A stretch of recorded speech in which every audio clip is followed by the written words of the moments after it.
Hai semua, gimana kabar kalian? Jadi di video kali ini kita akan bahas soal koin Elis ya. Jadi kalau kita lihat di perdagangan hari ini, Elis diperdagangkan di kisaran 1,7 dolar. Dan buat teman-teman yang belum tahu, ini adalah project dari game My Neighbor Alice. Ini adalah roadmapnya ya. Aku coba untuk cek untuk roadmap dari Alice. Dan untuk eventnya tentunya dia masih punya event untuk gamenya sendiri. Jadi sementara sih nggak terlalu banyak event yang dilakukan. Hari ini masih di kuartal ketiga dan mau kuartal keempat teman-teman. Dan di kuartal keempat nggak terlalu ada gebrakan apapun dari gamenya. Ada land sale dan gebrakannya baru akan muncul nanti di tahun 2023. Ya, ada banyak improvement dari gamenya, dan tentunya untuk pergerakan koin Alice itu sangat ditentukan ya sama popularitas game ini. Semakin banyak orang yang membeli, maka pasti akan digunakan untuk main gamenya juga. Jadi kalau kondisi sekarang seperti bear market seperti saat ini, ya kemungkinan ini bakalan terjadi penurunan untuk peminat gamenya. Dan juga game untuk NFT games itu biasanya dia punya masa-masanya teman-teman. Jadi coba deh teman-teman perhatikan permainan apa yang bisa bertahan sepanjang waktu. Mungkin 10 tahun, itu nggak banyak. Dan kebanyakan orang juga cepat bosan ganti ke game yang lain.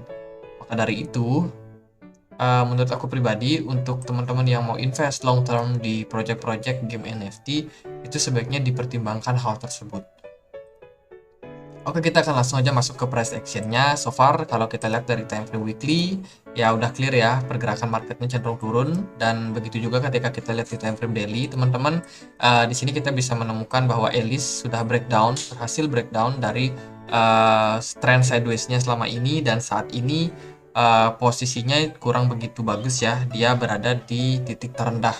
Jadi di 1,7 dolar ini merupakan titik terendah dan tidak ada level support di bawahnya yang menahan Alice kalau at the end Alice bakalan turun lagi teman-teman.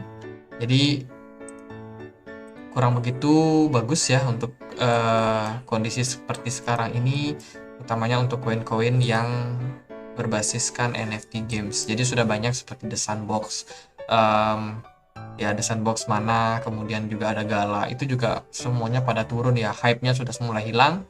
Jadi kalau kita lihat ya dari time frame 4 jam, di sini mungkin cukup clear kita lihat dia berada dalam channel penurunan atau descending channel.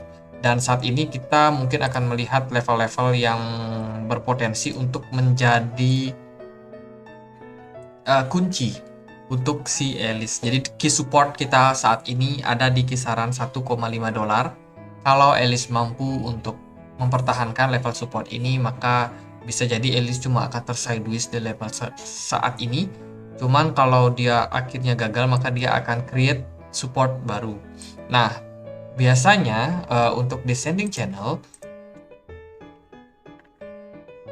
jadi descending channel ini kita cek.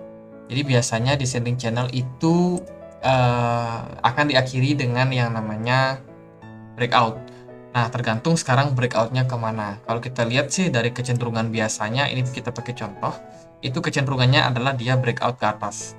So, kalau kondisi Alice seperti saat ini, ada possibility bahwa Alice mungkin saja dia bakalan breakout teman-teman. Dan level tersebut yang harus dia tembus ada di kisaran 1,748 dolar.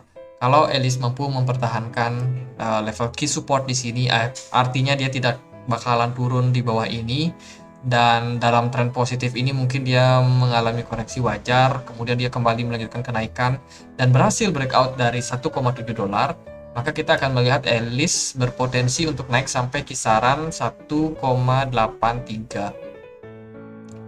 sampai dengan 1,899. Jadi sorry tadi ada lewat motor. Jadi kalau teman-teman misalkan ada hold Alice, kalian beli di harga bawah seperti saat ini, nah itu ada possibility kalau kalian bisa cuan ya, close dengan cuan. Cuma kalau yang belum masuk, mungkin kita lebih baik tunggu konfirmasi breakout saja. Kalau untuk long term, buat teman-teman yang mungkin hold Alice, ya ini bukan waktu terbaik untuk keluar ya, karena ini juga kita masih dalam posisi downtrend. Kalau teman-teman mau exit, tentunya kalian sudah loss banyak. ada baiknya mungkin teman-teman bisa pertimbangkan untuk menunggu next bull run, mungkin di kisaran 2024 sampai 2025 kita akan melihat possibility untuk market crypto mengalami reversal. So kita nantikan kapan kira-kira Elis bakalan bisa naik-naik lagi ya ke level-level yang mungkin bisa teman-teman pertimbangkan untuk exit. Nah, kalau kita lihat dari all time high sendiri, Elis itu pernah berada di kisaran level $28. Bahkan titik tertingginya ketika dia ICO itu ada di $60, teman-teman. Cuman akhirnya dia malah turun. Jadi, kalau teman-teman yang mau exit, itu aku lebih saranin kalau teman-teman bisa tunggu dulu exit. Nanti Elis ketika dia sudah bisa mencapai level, contohnya adalah $3.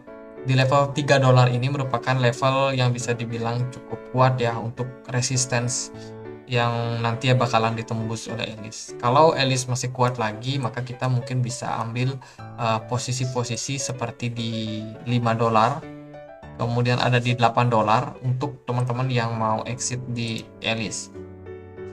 Jadi kita tunggu dulu apakah dia nanti berhasil menembus $5.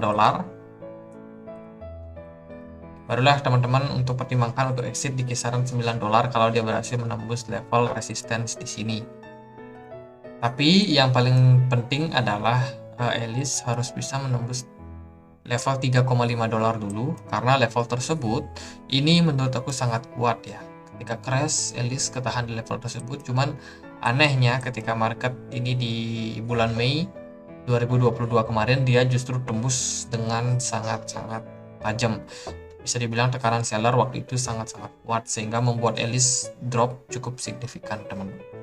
Jadi mungkin sekian aja untuk pembahasan Elis, nggak terlalu banyak karena kalau kita lihat juga dari market cenderung downtrend ya, dan juga ekonomi makro masih belum begitu bagus. So lebih hati-hati buat teman-teman yang mau masuk lagi, mau serok barang, ada baiknya kita untuk cicil perlahan, tunggu momen-momen ketika market crash baru kita ambil peluang. Dan juga jangan lupa untuk taking profit ketika kalian sudah merasa modal kalian itu udah untung lah. Kalian udah untung atau kalian sudah mencapai modal yang sebelumnya kalian inginkan. Karena yang namanya kripto itu naik dan turun, sangat volatile teman-teman, nggak ada yang pasti. Jadi kalau udah cuan di TP itu lebih pasti. Ya sekian aja untuk video kali ini, semoga bisa bermanfaat. Teman-teman kita punya komunitas diskusi di Telegram. Di sini kita bisa sama-sama diskusi ya tentang pergerakan dari market kripto. Jadi teman-teman yang mau join boleh join dan sama-sama berdiskusi di komunitas kami. Jadi linknya bisa temukan di kolom deskripsi. Akhir kata, saya Andre, makasih.